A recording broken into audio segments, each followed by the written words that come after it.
अस्सलामुअलैकुम students.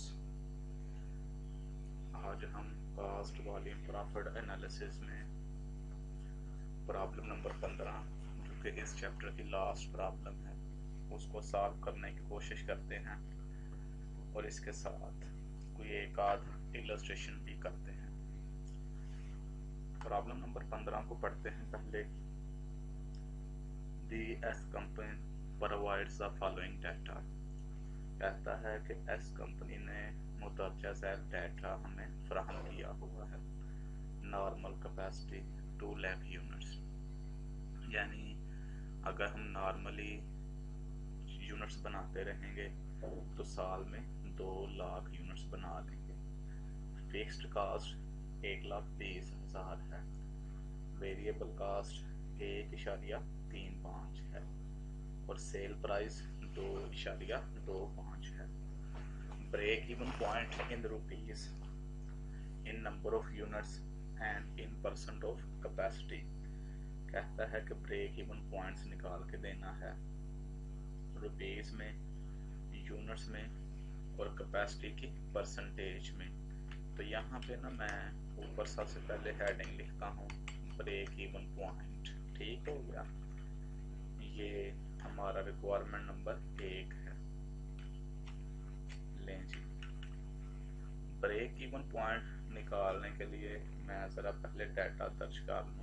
Fixed cast, इसके साथ ही बराबर डाल के 1,20,000। प्राइस मतलब सेल प्राइस, इसके साथ ही बराबर डाल के 2.25। ठीक हो गया। और उसके बाद हमारे पास है वेरिएबल कास्ट पर यूनिट में 1.35। ठीक है, ब्रेक इवन निकालना है हमने। स्टूडेंट्स, मैं सबसे पहले ब्रेक इवन निकालता हूँ क्वांटिटी में, और क्वांटिटी में निकालने के बाद फिर हम क्या करेंगे, रुपीस में निकाल लेंगे, और रुपीस में निकालने के बाद फिर हम क्या करेंगे, उसको कैपेसिटी की परसेंटेज में कन्वर्ट कर लेंगे। लें जी, क्वेश्चन मार्क, ये मैं फार्मूला दर्ज कर देता हूँ ब्रेक इवन क्वांटिटी का।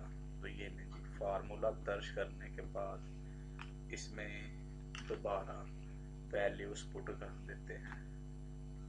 1,20,000 है हमारी फिक्स कास्ट। ठीक हो गया, इसका बटा 2.25 और इसमें से माइनस कर देते हैं 1.35 जो कि हमारी वेरिएबल कास्ट है।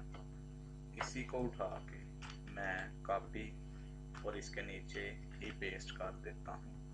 1,20,000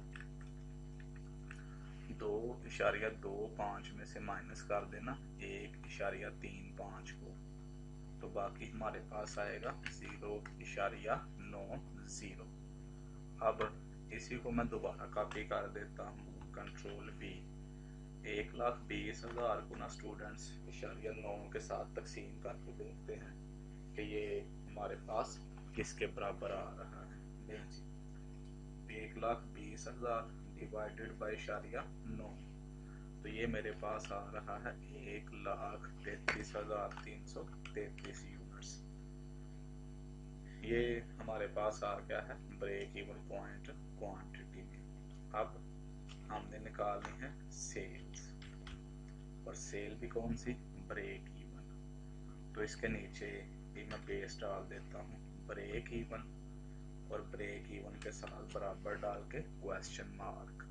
लो जी स्टूडेंट्स, ये ब्रेक इवन सेल, तो देखते हैं जी ब्रेक इवन सेल कैसे निकलेगी। इसी को उठा के ना मैं नीचे पेस्ट कर देता हूँ। ठीक है, और ये ब्रेक इवन क्वांटिटी भी उठा के मैं यहाँ पे पेस्ट कर देता हूँ ब्रेक इवन क्वांटिटी, और इसको मल्टीप्लाई करेंगे किसके साथ, प्राइस के साथ।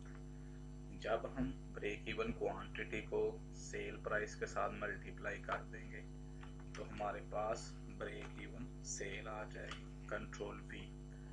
ब्रेक इवन क्वांटिटी की जगह पे इसकी वैल्यू पुट करते हैं 1,33,333 और इसको मल्टीप्लाई कर देंगे सेल प्राइस के साथ जो कि 2.25 है।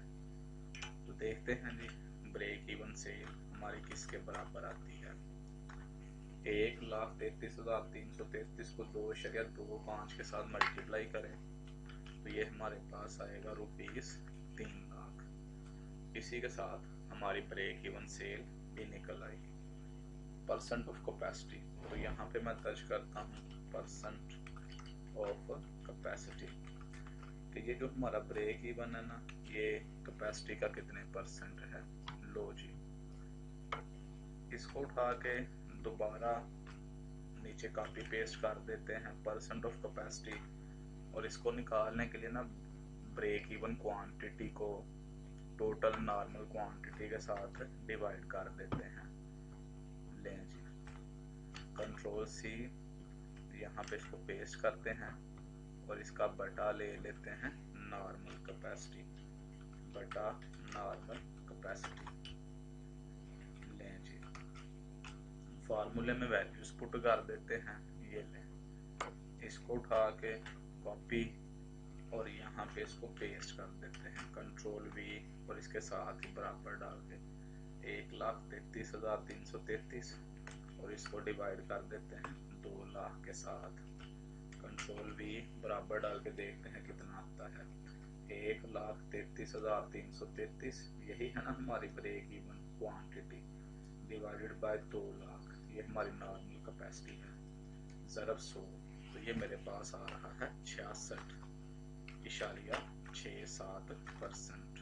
लें जी, तो ये हमारा जो ब्रेक इवन है ना नॉर्मल कैपेसिटी का 66.67% है। इसी के साथ हमारी ये रिक्वायरमेंट मुकम्मल हो गई। आगे देखते हैं क्या कहता है। The margin of safety ratio and margin of safety, the margin of safety and the margin of safety ratio when operating eight normal plant capacity. कहता है कि आपने क्या करना है, ब्रेक इवन निकालने के बाद मार्जिन ऑफ सेफ्टी निकालना है और मार्जिन ऑफ सेफ्टी रेशियो निकालनी है अगर आप नॉर्मल कैपेसिटी पे ऑपरेट कर रहे हैं। तो यहाँ पे हमने क्या करना है, नॉर्मल कैपेसिटी की बुनियाद पे पहले मार्जिन ऑफ सेफ्टी निकालना है। मार्जिन ऑफ सेफ्टी निकालने के बाद फिर क्या करेंगे, मार्जिन ऑफ सेफ्टी रेशियो निकाल के देंगे। लें जी, मार्जिन ऑफ सेफ्टी अंडरलाइन, और अंडरलाइन करने के बाद इसके नीचे चलते हैं फार्मूले की तरफ। लें जी, मार्जिन ऑफ सेफ्टी MS, इसके साथ ही बराबर डाल के नॉर्मल सेल, इसमें से माइनस कर देंगे ब्रेक इवन सेल को। लें जी, ठीक होगी बात। MS बराबर डाल के नॉर्मल सेल निकालने के लिए क्या करेंगे, जो 2 लाख है ना हमारी नॉर्मल कैपेसिटी, इसको मल्टीप्लाई कर देंगे 2.25 के साथ जो कि हमारी सेल प्राइस है, और माइनस 3 लाख। 3 लाख जो है ना ये हमारी ब्रेक इवन सेल है, ये हमने ऊपर निकाली हुई है ये स्टूडेंट्स। ठीक होगी बात। अब नीचे चलते हैं, मार्जिन ऑफ सेफ्टी इसके साथ ही बराबर डाल के 2 लाख को ना मल्टीप्लाई कर देते हैं 2.25 के साथ, तो ये मेरे पास आ रहा है 4,50,000। इसमें से माइनस कर देते हैं 3 लाख को, तो देखते हैं क्या हमारे पास आ रहा है 1,50,000। तो ये हमारा मार्जिन ऑफ सेफ्टी निकल आया है। अब हमने क्या करना है, मार्जिन ऑफ सेफ्टी रेशियो निकाल के देनी है। लें जी, यहाँ पे ना मैं पहले लिखता हूँ margin of safety ratio. Margin of safety ratio को अंडरलाइन करने के बाद इसके नीचे दोबारा MS रेशियो, और इसके साथ ही बराबर डाल के MS इसका बटा नॉर्मल सेल, क्योंकि नॉर्मल कैपेसिटी की बुनियाद पे हमने निकाला ना, उसने खुद बताया हुआ है। और इसको मल्टीप्लाई कर देंगे किसके साथ, 100 के साथ। ना भी करेंगे तो कोई हर्ज नहीं है। चलें, ये मैं रिमूव कर देता हूँ इसको, MS रेशियो, और इसके साथ ही बराबर डाल के मार्जिन ऑफ सेफ्टी 1,50,000 इसका बटा 4.5 लाख, ठीक हो गया। तो नीचे MS रेशो इसके साथ ही बराबर डाल के देखते हैं क्या आता है। 1,50,000 डिवाइडेड बाय 4.5 लाख ज़रब 100 33.33% आ रहा है। तो ये हमारे पास MS रेशो आ गई 33.33%।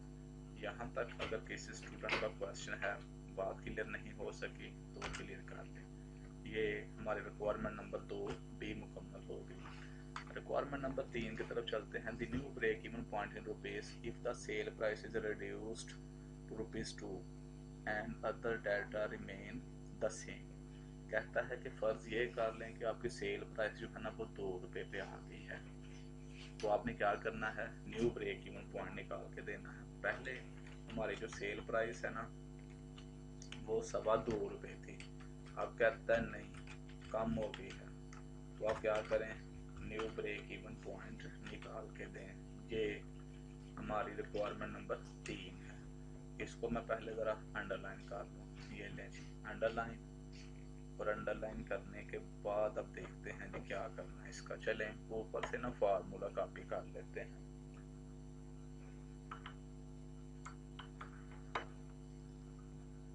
लें जी रुपीस में निकालना न्यू ब्रेक इवन पॉइंट, तो ये सारे का सारा ना ये लें जी, ये मैं कॉपी कर लेता हूँ और कॉपी करने के बाद इसके नीचे पेस्ट कर देते हैं, और पेस्ट करने के बाद फिर इसमें वैल्यूज पुट कर लेंगे।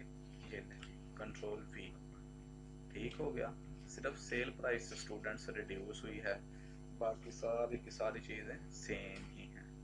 लें जी ये 2, ठीक हो गया, 1.35 आ जाएगा एज इट इज, ठीक हो गया। आगे 2 में से 1.35 माइनस कर दें तो बाकी 0.65 आएगा। डिवाइड कर देते हैं 1,20,000 को, 1,20,000 को ना 0.65 के साथ तकसीम करें तो ये मेरे पास आ रहा है 1,84,615 यूनिट्स, 184,615 यूनिट्स। ये हमारा न्यू ब्रेक इवन पॉइंट बनेगा। उसके बाद सेल भी निकालनी है क्योंकि उसने खुद कहा हुआ है रुपीस में। ये फार्मूला लिखा हुआ है आपके सामने, ये लीजिए वैल्यूज पुट कर देते हैं। 1,84,615 और ₹2 है ना सेल प्राइस, इसको मल्टीप्लाई कर देते हैं 2 के साथ, ज़रब 2, तो ये मेरे पास आ रहा है 3,69,230। ये लेंगे 3,69,230। इसी के साथ ये हमारी तीसरी रिक्वायरमेंट भी मुकम्मल हो गई।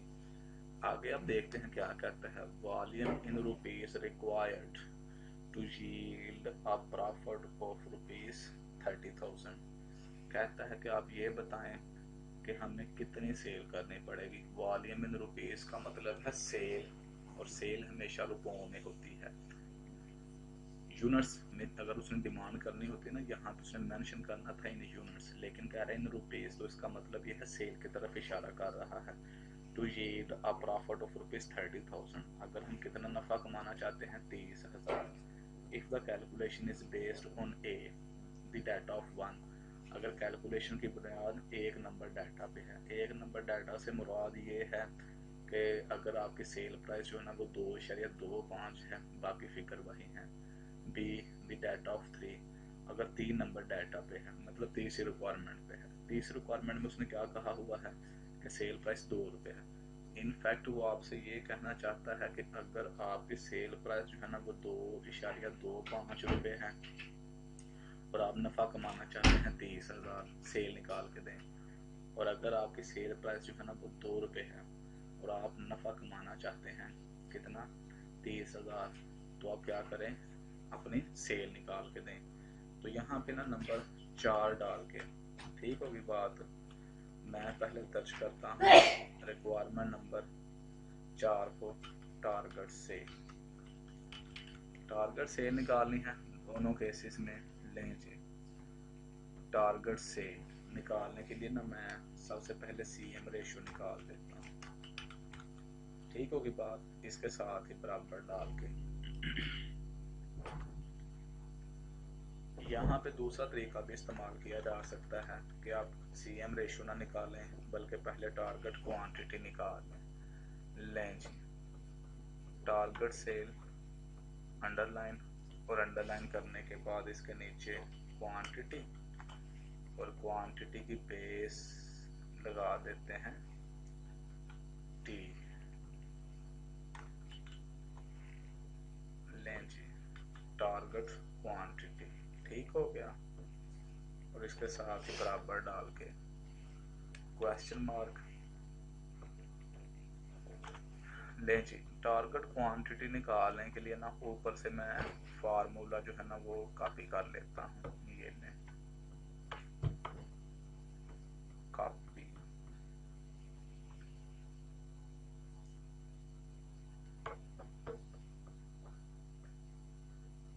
लें जी टारगेट क्वांटिटी, इसके नीचे दोबारा Q और इसकी बेस डाल देते हैं T और इसके साथ ही बराबर डाल के फार्मूला पेस्ट कर देते हैं P और इसमें प्लस कर देते हैं प्रॉफिट 30,000, 30,000 नफा कमाना है। ये लें जी कॉपी, और इसको कॉपी करने के बाद नीचे पेस्ट कर देते हैं और पेस्ट करने के बाद इसमें वैल्यूज पुट कर लेते हैं 1,20,000, ठीक हो गया, डिवाइडेड बाय सेल प्राइस है हमारी ए ऑप्शन में 2.25 और वेरिएबल कास्ट है 1.35, ठीक हो गया। ये वैल्यूज मैंने पुट कर दी, इसको दोबारा कॉपी पेस्ट कर लेते हैं, इनको जमा करेंगे तो ये हमारे पास आ जाएगा 1,50,000 और ये हमारे पास आ जाएगा 0.09, ठीक हो गया, 0। अब नीचे इसको हल करके देख लेते हैं क्या आता है। लें जी कंट्रोल V, तकसीम करके देखते हैं 1,50,000 को 0.9 के साथ, तो ये मेरे पास आ रहा है 1,66,667। लें जी और इसको नाम दे देते हैं यूनिट्स का। अब हमें सेल चाहिए, ठीक होगी बात, तो यहाँ पे मैं लिखता हूँ जी सेल और इसकी बेस ही लगा देते हैं T, टारगेट सेल आ जाएगी ये हमारी T और इसके साथ ही बराबर डाल के यहाँ से इसको उठाते हैं, ठीक है, कंट्रोल C, इसको करते हैं पेस्ट V, ठीक हो गया, और इसको मल्टीप्लाई कर देते हैं P के साथ, ज़रब P, ये लें जी। अब इस सारे को उठा के ना कंट्रोल C और यहाँ पे कर देते हैं पेस्ट 1,67,000, ठीक हो गया, 67,660 इंटू P, ये हमारा 2.25 है। तो देखते हैं जी हमारी टारगेट सेल कितनी आती है, मल्टीप्लाई करते हैं इसको 2.25 के साथ, तो ये आ रही है 3,75,000 रुपये। ये लें जी, ये हमारी आ गई 375। इसी के साथ ये हमारी आधी रिक्वायरमेंट मुकम्मल हो गई। इसको मैं दोबारा कॉपी कर लेता हूँ क्योंकि इसमें 2 रिक्वायरमेंट है। जब सेल प्राइस हमारी 2 रुपये है, बल्कि ऊपर मैं यहाँ पे ना लिख देता हूँ इफ सेल प्राइस इज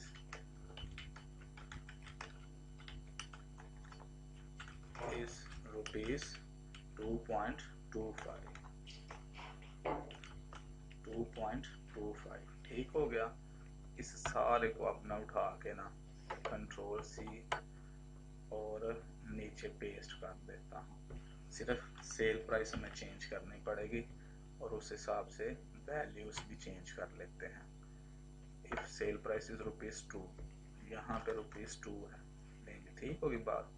इसको अंडरलाइन कर देते हैं ताकि ज़रा थोड़ा सा फ़र्क वाज़ेह हो जाए। फिक्स कास्ट ये लें जी, सेम रहना सब कुछ, सिर्फ सेल प्राइस 2 रुपये हो जानी है। तो ये 1,50,000, यहाँ पे आ जाएगा 0.65। ठीक हो गया। 1,50,000 को ना तकसीम कर देते हैं 0.65 के साथ, तो ये मेरे पास आ रहा है 2,30,769। लें जी, 230,769 यूनिट्स। ठीक हो गया। सब कुछ यही रहेगा, यहाँ पे सिर्फ वैल्यूज चेंज होंगी। 2,30,769 और इसको मल्टीप्लाई कर देते हैं 2 के साथ। ठीक हो गया, ज़रब 2, तो ये मेरे पास आ रहा है 4,61,538। लें जी, 461,538। इसी के साथ ये भी हमारी रिक्वायरमेंट मुकम्मल हो गई। अगर किसी स्टूडेंट्स का इन चारों रिक्वायरमेंट में से मसला है, बात क्लियर नहीं हो सकी, तो क्लियर कर लें। अब आगे देखें क्या कहता है। नंबर 5 पे, the break even point in rupees in number of units and in percent of capacity based on the data 1 except that the fixed cost is reduced by ₹20,000। कहता है कि रिक्वायरमेंट नंबर 1 को मद्देनजर रखें या उसकी बुनियाद पे आपने ब्रेक इवन निकाल के देना है रुपीज़ में, यूनिट्स में और परसेंट ऑफ कैपेसिटी में, यानी कैपेसिटी की परसेंटेज में। और फ़र्ज़ ये कर लें कि आपकी जो फिक्स्ड कास्ट है ना वो 20,000 रुपये कम हो गई है। वो कहना ये चाहता है कि आप लोग फ़र्ज़ ये कर लें कि आपकी फ़िक्स कास्ट 20,000 रुपये कम पड़ गई है। फ़िक्स कास्ट 20,000 रुपये कम पड़ी है ना, बाकी सारा कुछ सेम है, बाकी किसी चीज़ में तब्दीली नहीं आ रही। तो आप ब्रेक इवन पॉइंट्स निकाल के लें जी, यूनिट्स में, रुपीज़ में और इन परसेंट ऑफ कैपेसिटी में। ये लेंगे, ये निकालने के लिए ना पहली जो रिक्वायरमेंट है वो सारी की सारी मैं कॉपी करने के बाद नीचे पेस्ट कर देता हूँ, क्योंकि ऑलमोस्ट सेम है, सिर्फ एक ही चीज़ में तब्दीली आ रही है और वो आपकी फिक्स्ड कास्ट है। लें जी, ये मैं यहाँ पे कॉपी कर देता हूँ, कंट्रोल V, ये जी पेस्ट हो गया। ब्रेक इवन पॉइंट, इसको ना मैं नंबर 5 ज़रा दे लूँ पहले, क्योंकि ये हमारी 5वीं रिक्वायरमेंट है। लें जी, इसको डिफरेंस शेड करने के लिए ये मैंने इसका शेप भी चेंज कर दिया। बाकी सब कुछ सेम है ना, सिर्फ आपकी फिक्स कास्ट चेंज हो रही है। तो यहाँ पे ना मैं फिक्स्ड कास्ट लाख कर देता हूँ। 1,20,000 की ना 20,000 कम हो गई है, तो माइनस कर देंगे तो 1 लाख ही बचेगा। अगर आपको पता नहीं चल रहा तो ये मैं वर्किंग भी कर देता हूँ, -20,000। ये लें, तो ये हमारा किसके बराबर आ जाएगा, 1 लाख के। ये ठीक हो गया। अब प्राइस वही है, वेरिएबल कास्ट भी वही है। पहले हम ब्रेक इवन निकालते हैं क्वांटिटी में। ठीक हो, कि बाद फार्मूला लिखा हुआ है आपके सामने, इसमें वैल्यूज पुट कर देते हैं लाख। ठीक हो गया, बटा यही रहना है लाख। अब लाख को ना तकसीम कर देते हैं 0.9 के साथ, तकसीम 0.9, 1,11,111 यूनिट्स आ रहे हैं, 11,111 यूनिट्स। ठीक हो गया। आगे सेल की शक्ल में निकालते हैं ब्रेक इवन। ठीक हो गया, तो ये नीचे सेल ब्रेक इवन फार्मूला लिखा हुआ है, वैल्यूज कर देते हैं 1,11,111 और इसको मल्टीप्लाई कर देते हैं 2.25 के साथ। ये मेरे पास आ रहा है पूरा 2.5 लाख। ठीक हो गया, ये भी रिक्वायरमेंट मुकम्मल हो गई। परसेंट ऑफ कैपेसिटी, कैपेसिटी की परसेंटेज में निकाल के देना है। ये लेंगे, फार्मूला लिखा हुआ है, जस्ट वैल्यूज पुट करनी है 1,11,111। ये लीजिए, इसका बटा 2 लाख, देखते हैं क्या बनता है। तो तकसीम करें इसको 2 लाख के साथ, तो ये मेरे पास आ रहा है 55.55%। ठीक होगी बात। इसी के साथ स्टूडेंट्स हमारी रिक्वायरमेंट नंबर 5 भी मुकम्मल हो गई। किसी स्टूडेंट का अगर इस रिक्वायरमेंट में से मसला है, बात क्लियर नहीं हो सकी, तो वो क्लियर कर सकता है। ये लीजिए, अब रिक्वायरमेंट नंबर 6 की तरफ आते हैं। The expected profit if budgeted sale of ₹4 lakh are realised. कहता है एक्सपेक्टेड प्रॉफिट निकाल के दें अगर हमने 4.5 लाख रुपए की सेल की है। Cost are the same as at the beginning of the problem. कहता है कि कास्ट वही है जो क्वेश्चन के शुरू में है। क्वेश्चन के शुरू में जो कास्ट दी हुई है ना, उसमें फिक्स कास्ट 1,20,000 है और वेरिएबल कास्ट एक यूनिट पे 1.35 है। मतलब सारे का सारा डाटा वही है, सिर्फ आपकी सेल 4.5 लाख है। निकालना क्या है, expected profit and the sale price per unit is ₹2.25। एक नंबर पे कहता है कि सेल 2.25 है, the sale price per unit is ₹2 और सेल प्राइस 2 है। मतलब उसका कहने का ये है कि आपने ना 4.5 लाख रुपए की सेल करनी है। नंबर 1 पे सेल प्राइस आपकी ₹2.25 है, नंबर 2 पे सेल प्राइस आपकी ₹2 है। तो आप क्या करें, एक्सपेक्टेड प्रॉफिट निकाल के दें जी। एक्सपेक्टेड प्रॉफिट स्टूडेंट्स हमने निकाल के देना है। तो ये निकालने के लिए ना यहाँ पे मैं लिखता हूँ नंबर 6 एक्सपेक्टेड प्रॉफिट। ठीक होगी बात, ये लें। एक्सपेक्टेड प्रॉफिट निकालने के लिए ना हमें क्या करना पड़ेगा, इनकम स्टेटमेंट बनानी पड़ेगी। क्योंकि 2 सेल प्राइस दी हुई है ना, तो अब हम क्या करेंगे, 2 इनकम स्टेटमेंट नहीं बनाएंगे, इनकम स्टेटमेंट एक ही बना लेंगे। लेकिन चूंकि सेल प्राइस 2 है ना, कॉलम 2 ऐड कर लेंगे। उसमें ये होगा कि एक कॉलम में पहली प्राइस के लिए और दूसरे कॉलम में दूसरी प्राइस के लिए वर्किंग कर ली जाएगी। तो उससे ये होगा कि हमारा जो है ना टाइम भी बच जाएगा और काम भी आसानी के साथ हो जाएगा। लें जी, ये लें। ठीक होगी बात। इसको मैं नाम दे देता हूँ ए का। ठीक है, ए ऑप्शन। इसमें हमारी जो सेल प्राइस है ना वो ₹2.25 है। बी ऑप्शन, इसमें हमारी जो सेल प्राइस है ना वो ₹2 है। ठीक हो गया। और यहाँ पे मैं लिख देता हूँ डिटेल्स। अब स्टूडेंट्स मैं यहाँ पे ना थोड़ी सी वर्किंग ऊपर कर देता हूँ। सबसे पहले मैं फाइंड आउट कर लेता हूँ यूनिट्स सोल्ड को। यहाँ भी किया जा सकता था ये काम, लेकिन मैं ऊपर कर देता हूँ। यूनिट सोल्ड हम निकाल लेते हैं कि अगर हम बेचेंगे ना ए ऑप्शन में, बल्कि एट आगे लिख देता हूँ, एट 2.25 यही है ना सेल प्राइस पर यूनिट। मतलब अगर हमारी कीमत जो है ना वो ₹2.25 है, तो फिर हमने कितने यूनिट्स बेचे हैं, 4.5 लाख। इसको तकसीम कर देते हैं 2.25 के साथ। आप 2.25 का यूनिट्स बेच लें, ₹2 का बेच लें, ₹3 का बेच लें, सेल आपकी 4,50,000 ही होनी है। इसको तकसीम करके देखते हैं, 4.5 lakh divided by 2.25, 2 lakh units. ठीक हो गया। अगर हम 2.25 के हिसाब से बेचेंगे ना, तो फिर हमें यूनिट्स बेचने पड़ेंगे 2 लाख। ठीक होगी बात। ये मैं नीचे ही कर देता हूँ जी, यूनिट्स सोल्ड। ठीक है, एट 2.25 पर यूनिट। ठीक हो गया। तो फिर हमें यूनिट बेचने पड़ेंगे 2 लाख।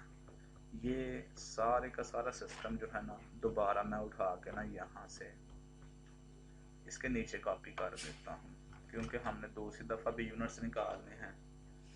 लेकिन अब की बार जो हमारी सेल प्राइस है ना वो ₹2 है। ठीक होगी बात। लें जी, 2 पर यूनिट। ठीक है, इसका बटा भी आ जाएगा 2। तो ये हमारे देखते हैं कितने यूनिट्स बनते हैं, 4.5 लाख डिवाइडेड बाय 2, तो ये बनते हैं जी 2,25,000 यूनिट्स। तो फिर हमें ना 2,25,000 यूनिट्स बेचने पड़ेंगे अगर हम ₹2 का यूनिट बेचते हैं। तो इसको मैं हाईलाइट कर दूं। ठीक हो गया। और इसको भी मैं हाईलाइट कर दूं, क्योंकि ये हमने आगे इस्तेमाल करने हैं वेरिएबल कास्ट, स्पेशली जब हमने निकालनी है। ठीक होगी बात। क्योंकि वेरिएबल कास्ट चेंज होती है, आपको पता है। सेल्स रेवेन्यू, ठीक हो गया। सेल लिख लें, सेल रेवेन्यू लिख लें, एक ही बात है। 4.5 लाख यूनिट आप जितने का मर्जी बेचें, सेल 4.5 ही होनी है। इसमें से लेस कर देते हैं वेरिएबल कास्ट को। ठीक होगी बात। वेरिएबल कास्ट स्टूडेंट्स आपको निकालने का पता है। पर यूनिट कास्ट को जो वेरिएबल है क्वांटिटी के साथ मल्टीप्लाई कर दें।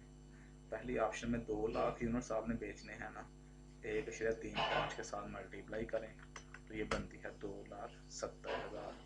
दूसरी ऑप्शन में 2,25,000 यूनिट्स बेचने हैं ना, 1.35 के साथ मल्टीप्लाई करें तो 3,03,750 मेरे पास आ रहा है। इन दोनों को कर लेते हैं अंडरलाइन। ठीक है, अंडरलाइन करने के बाद नीचे फर्क को नाम दे देंगे कंट्रीब्यूशन मार्जिन का। वेरिएबल कास्ट माइनस करेंगे तो कंट्रीब्यूशन मार्जिन ही बचेगा, ये 1,80,000 आएगा। 4.5 लाख में से ना 3,03,750 को माइनस कर दें, 303,750, तो ये मेरे पास आ रहा है 1,46,250। अब इसमें से लेस कर देते हैं स्टूडेंट्स फिक्स्ड कास्ट को। फिक्स्ड कास्ट जो है ना वो सेम ही रहनी है, 1,20,000। ठीक हो गया। और यहाँ भी आ जाएगा हमारे पास 1,20,000। माइनस कर दें और माइनस करने के बाद फ़र्क नोट कर लें तो नेट प्रॉफिट हमारे पास आ जाएगा। लेकिन ये ध्यान में रखिएगा कि ये एक्सपेक्टेड है, 60,000 आएगा यहाँ पे। ठीक होगी बात। अंडरलाइन कर देते हैं इसको और यहाँ पे देखते हैं जी कितना आता है। माइनस करेंगे तो ये 26,250 आएगा। लो जी, इसको भी अंडरलाइन कर देते हैं। इसी के साथ हमारी ये रिक्वायरमेंट भी मुकम्मल हो गई और ये हमारा क्वेश्चन भी मुकम्मल हो गया।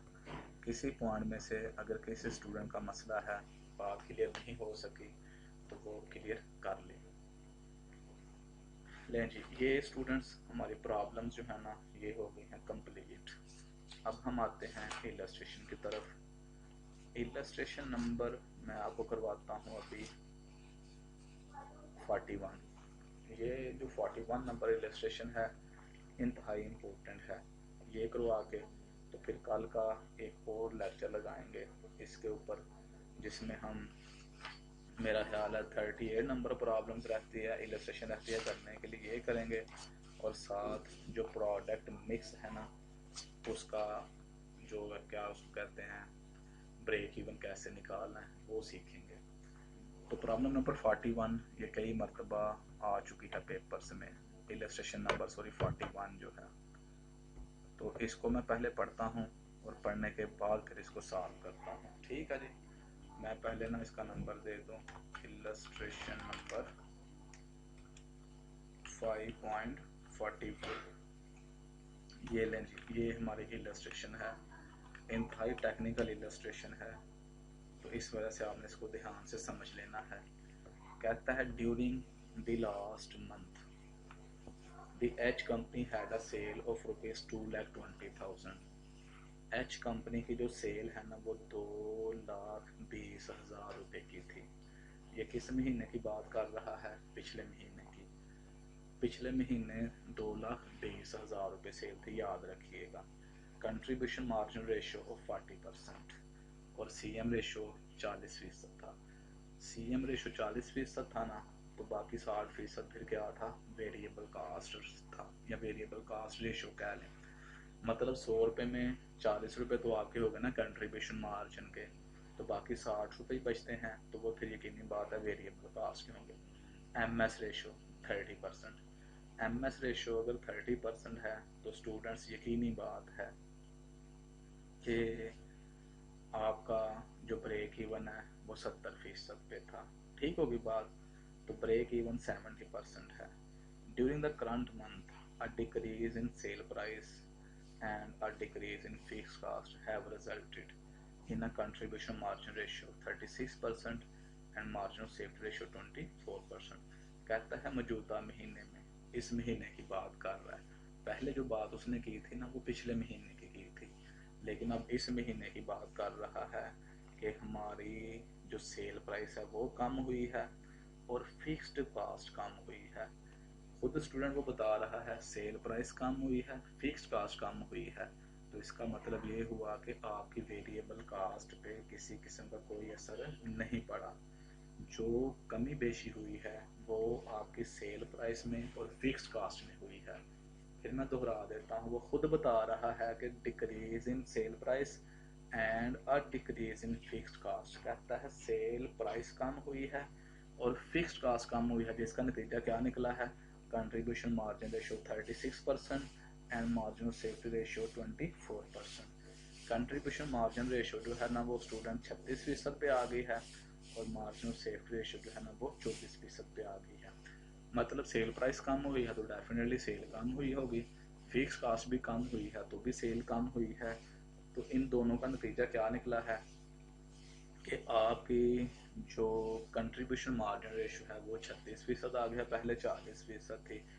MS रेशो जो है ना वो 24% पे आ गई है, पहले वो आपकी 30% थी। करना हमने क्या है, सेल डिक्रीज निकाल के देनी है, नंबर 2 पे ब्रेक इवन पॉइंट निकाल के देना है, new profit in the current month, मौजूदा महीने का प्रॉफिट निकाल के देना है, और डिक्रीज इन फिक्स कास्ट निकाल के देनी है। तो यहाँ पे मैं सबसे पहले रिक्वायरमेंट नंबर 1 दर्ज करता हूँ, द अमाउंट सेल डिक्रीज्ड। कहता है जो आपकी सेल में कमी हुई है ना वो निकाल के दें। ये लीजिए, ये हमारी रिक्वायरमेंट थी, इसको मैं अंडरलाइन कर लेता हूँ। ठीक हो गया,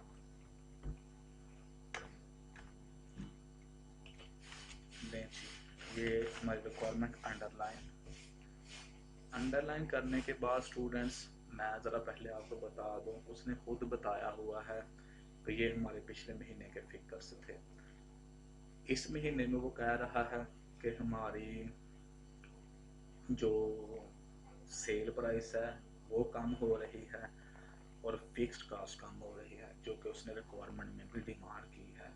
तीसरा जो हमारा एलिमेंट है ना वो वेरिएबल कास्ट है। सेल प्राइस कम होना और फिक्स कास्ट कम होने का कतन ये मतलब नहीं है कि आपकी वेरिएबल कास्ट भी कम हो रही है।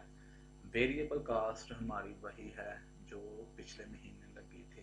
तो फिर हमें क्या करना पड़ेगा, डिक्रीज निकालने के लिए जो अपने रिक्वायरमेंट को पूरा करना है ना उसके लिए वेरिएबल कास्ट को बेस बनाना पड़ेगा।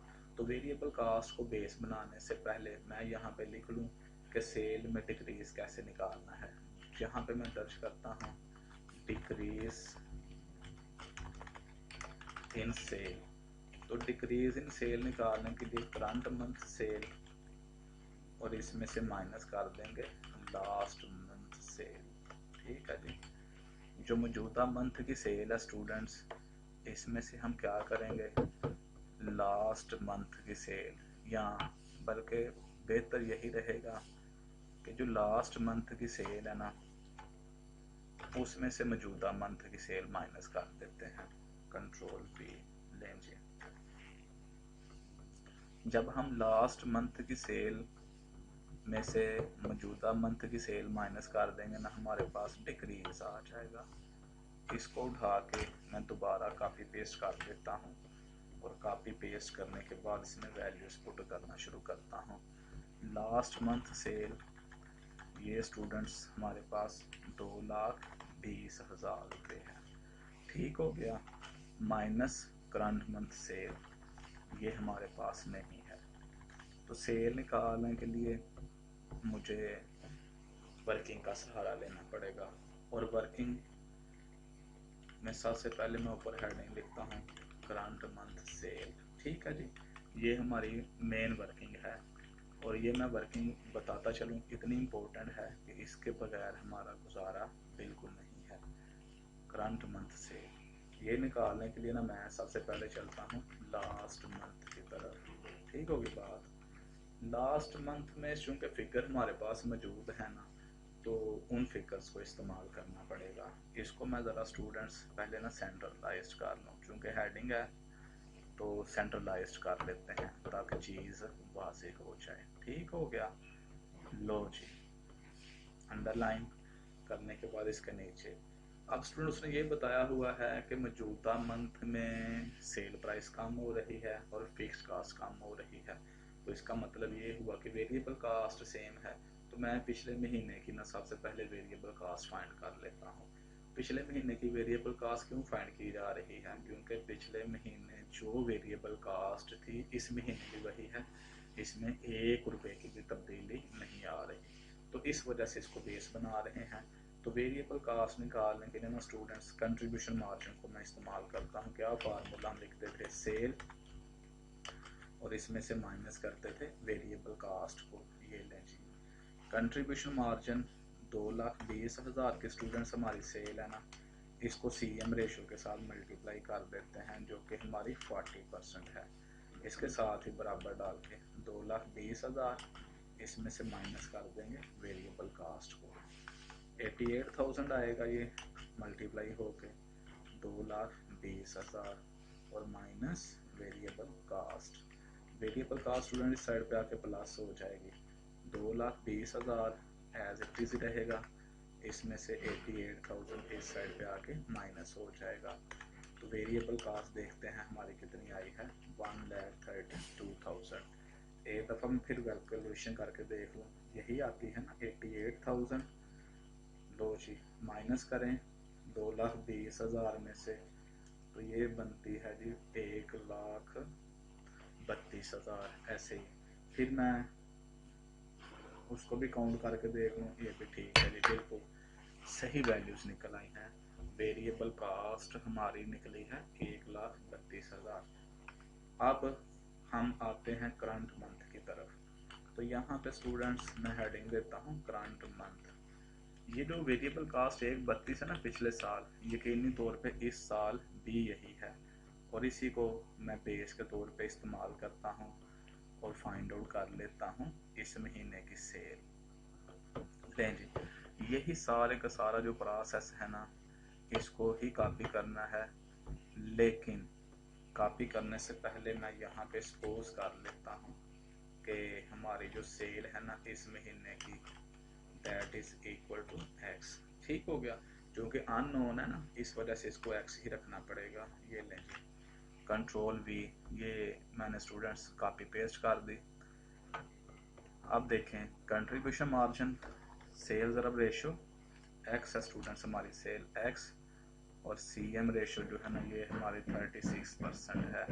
तो इसको मल्टीप्लाई कर देते हैं 36% के साथ, और सेल हमने निकालनी है, that is x। Variable cost ये 1,32 ये निकाली हुई है, नीचे भी लिखी हुई है। ठीक होगी बात। अब ये हमारे पास देखते हैं किसके बराबर आएगा, 0.36x। x मल्टीप्लाई होगा ना 36% के साथ, तो 0.36 आ जाएगा और यहाँ पे x ही रहेगा। ठीक होगी बात, x। और ये वेरिएबल कास्ट 1,32,000 रुपये आ गए। ठीक होगी बात। अब आगे चलते हैं, 0.36x इस साइड पे आके माइनस हो जाएगा ना, और 1,32,000 इस साइड पे जाके प्लस हो जाएगा। तो ये इक्वेशन बनेंगे 1,32,000 is equal to x minus 0.36x। ठीक होगी स्टूडेंट्स बात। अब 1,32,000, आपको पता है ना ये जो x है ना खाली, इसके साथ 1 है कोएफिशिएंट। तो इस 1 में से आप 0.36 माइनस करके देखें तो ये हमारे पास आ जाएगा 0.64x। ठीक हो गई बात, x इधर ही रहेगा, तो 1,32,000 को ना 0.64 इधर आके डिवाइड कर देगा, तो यहाँ पे खाली बचेगा x। 1,32,000 को ना तकसीम करके देखते हैं 0.64 के साथ और देखते हैं क्या बनता है। ठीक होगी बात। तो 2,06,250 और इसके साथ बराबर डाल के लिख देते हैं x।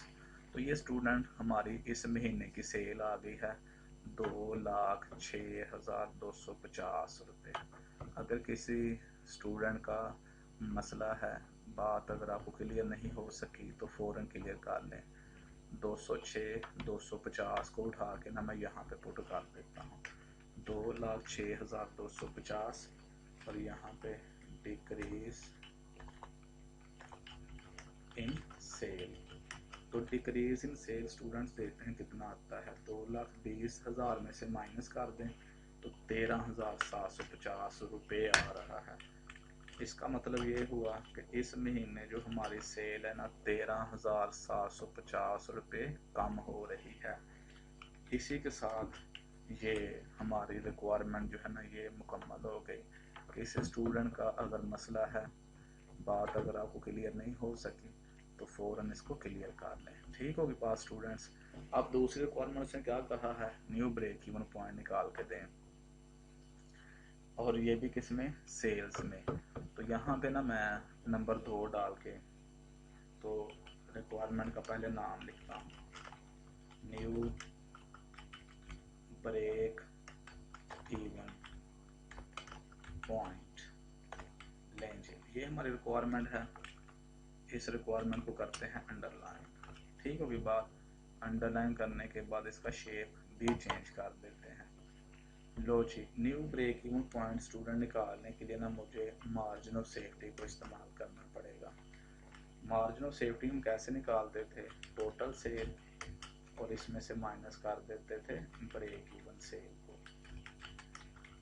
ठीक होगी बात। मार्जिन ऑफ सेफ्टी निकालने के लिए 2,06,250 है ना ऊपर वाली सेल, चूंकि न्यू ब्रेक इवन पॉइंट निकालना है ना तो सेल भी फिर न्यू ही लेंगे। 2,06,250 ज़रब इस महीने का स्टूडेंट्स जो कंट्रीब्यूशन सॉरी सेफ्टी रेशो है ना वो 24% है। इसको मल्टीप्लाई कर देते हैं 24% के साथ, बराबर डाल के 2,06,250 और इसमें से माइनस कर देते हैं ब्रेक इवन सेल को। ठीक हो गया। देखते हैं क्या बनता है। 2,06,250 ज़रब इशारिया 24, तो ये मेरे पास आता है 49,500, बराबर डाल के 2,06,250 इसमें से माइनस कर देते हैं ब्रेक इवन सेल्स को। ठीक होगी बात। ये जो ब्रेक इवन सेल है ना उस साइड पे माइनस हो रहा है, इसको इस साइड पे उठा के शिफ्ट करेंगे तो प्लस हो जाएगा। यहाँ पे आएगा 2,06,250 माइनस 49,500 माइनस 49,500। ठीक होगी बात। ब्रेक इवन सेल्स देखते हैं कितनी आती है, 206,250 माइनस 49,500, 1,56,750 रुपये स्टूडेंट्स आ रही है। इसका मतलब ये हुआ कि हमारा जो मौजूदा ब्रेक इवन पॉइंट है ना वो 1,56,750 रुपये है। इसी के साथ हमारी ये रिक्वायरमेंट भी मुकम्मल हो गई। Profit during the current month कहता है मौजूदा मंथ का प्रॉफिट निकाल के दे। ये हमारी रिक्वायरमेंट नंबर 3 है, प्रॉफिट ड्यूरिंग करंट मंथ। ये लें जी, ये मैंने रिक्वायरमेंट को अंडरलाइन किया। लें जी, अंडरलाइन करने के साथ इसकी शेप चेंज कर दी। प्रॉफिट निकालने के लिए स्टूडेंट्स वैसे तो हमें बनानी पड़ेगी इनकम स्टेटमेंट, जो कि यहाँ पे मुमकिन नहीं है क्योंकि फिक्स कास्ट नहीं है इस महीने की। तो फिक्स कास्ट जब नहीं होगी तो जाहिर सी बात है प्रॉफिट भी नहीं निकल सकेगा इनकम स्टेटमेंट ना बनने की वजह से। फिर हमें शॉर्टकट इस्तेमाल करना पड़ेगा। तो शॉर्टकट निकालने के लिए मैंने आपको बताया था कि आप क्या करें, जो सेल है इसको मल्टीप्लाई कर दें किसके साथ, नंबर 1 पे CM रेशो के साथ, CM रेशो। ठीक होगी बात। और नंबर 2 पे किसके साथ, MS रेशो के साथ। ये प्रॉफिट निकालने का ना इंतहाई शॉर्ट वर्जन है। सेल हमारी 2,06,250 है। ठीक होगी बात। CM रेशो यहाँ पे हमारी मौजूदा मंथ की 36% है और margin safety ratio I think 24% है। ये लेंगे, इन तीनों को मैंने आपस में मल्टीप्लाई कर दिया। देखते हैं क्या आता है। 2,06,250 ज़रब 36% ज़रब 24%, तो ये मेरे पास आ रहा है ₹17,830। ठीक होगी बात। इसी के साथ हमारी ये रिक्वायरमेंट भी मुकम्मल हो गई। अब इस रिक्वायरमेंट को स्टूडेंट मुकम्मल करने के साथ ही ना मैं मौजूदा मंथ का प्रॉफिट भी निकाल लेता हूँ। मौजूदा मतलब जो लास्ट मंथ है उसको उसने डिमांड नहीं किया हुआ, लेकिन जो हमने चौथी रिक्वायरमेंट पूरी करनी है ना उसमें उसने जब हमसे कहना ना ये करें तो इस्तेमाल करना पड़ेगा। तो इस वजह से ना मैं फिर पहले ही इसको निकाल के रख लेता हूँ ताकि जब हम इस्तेमाल करें तो फिगर यहाँ पे मौजूद हो, अदरवाइज़ ये फिर हमें निकालना पड़ेगा। तो इसलिए बेहतर यही है कि इसको पहले ही निकाल लेते हैं। फार्मूला वही रहेगा, मैंने ऊपर से उठा कॉपी कर दे, सिर्फ लास्ट मंथ लिखा है 2,20,000 है ना लास्ट मंथ की सेल। ये लें, ओ हो सेल एज इट इज रहेगी, फिगर नीचे चेंज करने थे वो ऊपर हो गए हैं। सेल लें जी 2,20,000 ज़रब 40% थी ना कंट्रीब्यूशन मार्जिन रेशो, और ये पिछले महीने की थी जी 30%, 30%। अब देखते हैं ये क्या आता है। लें जी 2,20,000 ज़रब 40% ज़रब 30%, 26,400 स्टूडेंट्स आ रहा है। लो 26,400, ये पिछले महीने का प्रॉफिट निकल आया है। ऊपर जो हमने निकाला है वो इस महीने का प्रॉफिट है। अब क्या कहता है, डिक्रीज इन फिक्स्ड कास्ट। ये लें जी 4 नंबर डाल के ना, तो मैं पहले हेडिंग लिखता हूँ डिक्रीज इन फिक्स्ड कास्ट। ठीक होगी बात। डिक्रीज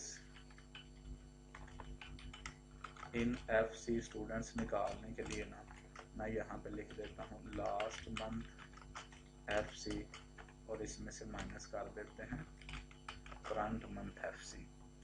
पिछले महीने की जो फिक्स्ड कास्ट है ना उसमें से इस महीने की माइनस कर देते हैं। अब आप गौर करें तो आपको पता चलेगा कि हमारे पास दोनों महीनों की फिक्स कास्ट है ही नहीं, ना करंट मंथ की है ना प्रीवियस मंथ की है। तो हमें फिर क्या करना पड़ेगा, इस महीने की भी फिक्स कास्ट निकालनी पड़ेगी और पिछले महीने की भी फिक्स कास्ट निकालनी पड़ेगी। तो दोनों महीनों की फिक्स्ड कास्ट निकालने के लिए ना हमें सहारा लेना पड़ेगा वर्किंग का। तो वर्किंग में ना मैं हेडिंग लिख देता हूँ फिक्स्ड कास्ट। ठीक होगी बात। ये हमारा वर्किंग में हेडिंग है फिक्स्ड कास्ट, अंडरलाइन, ये इसका शेप चेंज कर दिया है। ये लें जी फिक्स कास्ट निकालने के लिए ना नीचे स्टूडेंट्स में टेबल पहले ऐड करता हूँ, और टेबल ऐड करने के बाद फिर आपको बताता हूँ। लें जी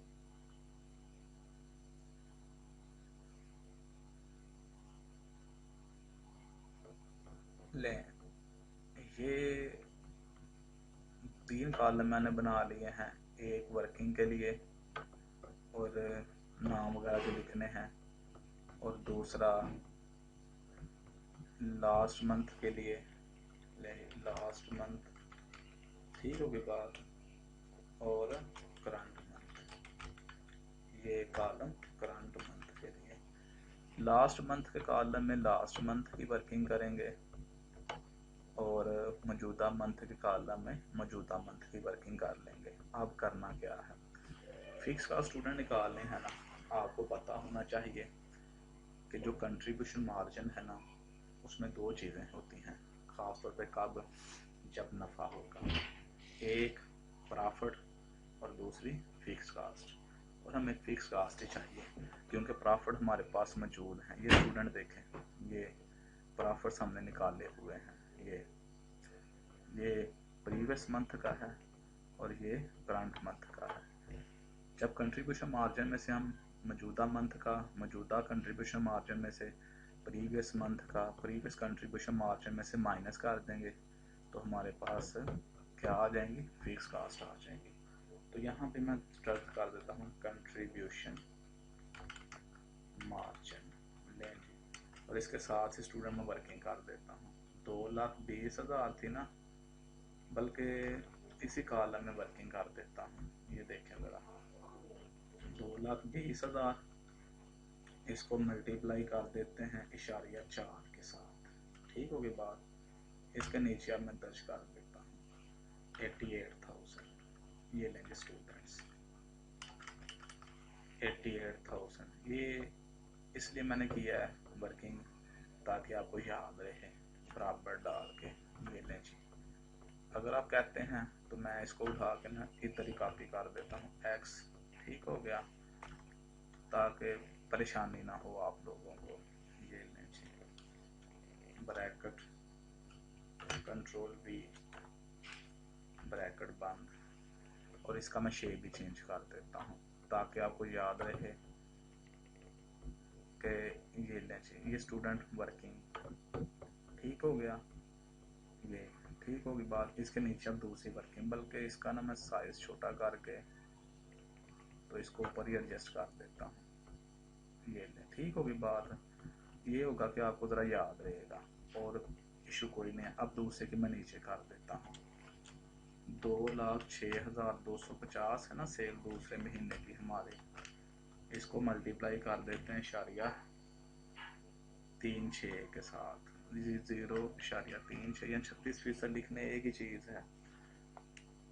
लो जी, ब्रैकेट बंद। इसका मैं शेप चेंज कर देता हूँ, इसको ना ग्रीन शेप दे देता हूँ ताकि आपको याद रहे कि ये लेंगे। ठीक होगी बात। तो ये देखते हैं कितना आया था। 2,06,250 0.36 74,250 स्टूडेंट्स आ रहा है मेरे पास। ठीक होगी बात। और इसको भी मैं शेप ग्रीन दे देता हूँ ताकि आपको याद रहे कि ये ग्रीन वर्किंग इसकी है। लेस फिक्स कॉस्ट, तो हमारे पास क्या आता था, नेट प्रॉफिट। ठीक हो गया। यहाँ पे स्टूडेंट मैं दर्ज करता हूँ लास्ट मंथ का। पहले लास्ट मंथ का आया 26,400।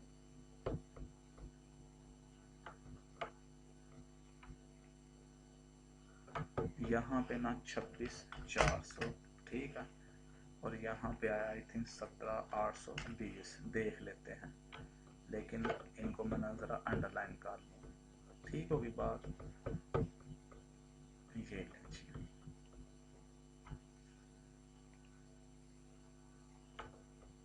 17,820 ही है। ठीक हो गया जी। लें जी स्टूडेंट्स, ये लो जी।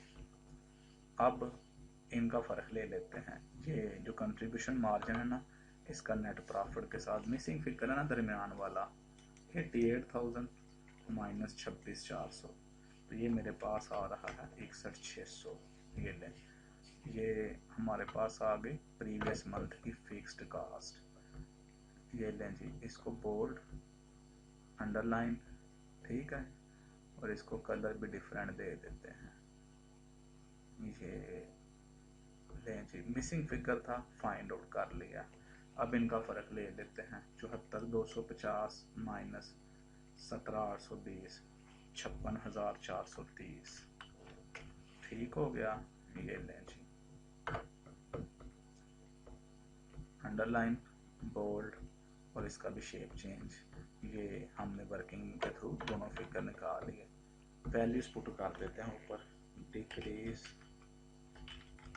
इन फिक्स्ड कास्ट, यही चीज़ आपको बताई थी ना कि लास्ट मंथ की जो फिक्स्ड कास्ट है ना, इसमें से मौजूदा मंथ की फिक्स कास्ट माइनस कर दें। तो देखते हैं कितनी आ रही है। 26,400 माइनस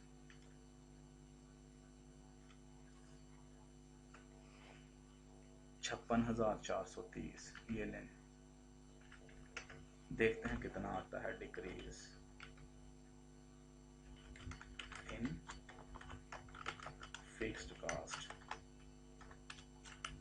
तो ये बराबर डाल के देखते हैं जी। ओ सॉरी, 61,600 है स्टूडेंट्स। ये फिगर ना नीचे से गलत लिखा गया। 61,600 मैंने नेट प्रॉफिट लिख दिया, माइनस 56,430। 61,600 माइनस 56,430, तो ये मेरे पास आ रहा है रुपीज़ 5,170। ये लीजिए, ये हमारी जो है ना फिक्स कास्ट रिड्यूस हो रही है। तो फिक्स कास्ट में रिडक्शन को निकालने के लिए मैंने क्या किया, जो प्रीवियस मंथ की फिक्स्ड कास्ट थी उसमें से मौजूदा मंथ की फिक्स कास्ट माइनस करती है, क्योंकि उसने खुद बताया हुआ था एक्सरसाइज में भी कि फिक्स्ड कास्ट रिड्यूस हुई है, वहाँ से ही आपको समझ जाना चाहिए था। तो इसके साथ स्टूडेंट्स हमारी ये प्रॉब्लम भी मुकम्मल हो गई, मतलब इलस्ट्रेशन, और साथ क्वेश्चन भी मुकम्मल हो गया, और साथ लेक्चर भी। ये जो दोनों मैंने प्रॉब्लम्स आपको करवाई हैं ना, एक इलस्ट्रेशन की शक्ल में, एक क्वेश्चन की शक्ल में, इंतहाई इम्पोर्टेंट हैं, निशान लगा लें इनके साथ। और अगर किसी किस्म का कोई मसला हो तो वो आपने मेरे साथ शेयर करना है, इन्हीं को आप लोग दोबारा करें। तो कल फिर हम नेक्स्ट लेक्चर में एक प्रॉब्लम करेंगे, ये क्या उसको कहते हैं, 38 इलस्ट्रेशन जो है, और साथ जो जो मिक्स है ना प्रोडक्ट, उसका ब्रेक इवन निकालना सिखाऊंगा, और साथ सीपीआर का आगाज भी कर देंगे। तो नेक्स्ट चैप्टर सीपीआर शुरू करेंगे कल ही। तो ये हमारा चैप्टर मुकम्मल हो गया। कोई मसला होगा कल मुकम्मल हो जाएगा, अगर कोई मसला हुआ तो फिर आपने बताना है। तो नेक्स्ट लेक्चर के लिए अल्लाह हाफिज़।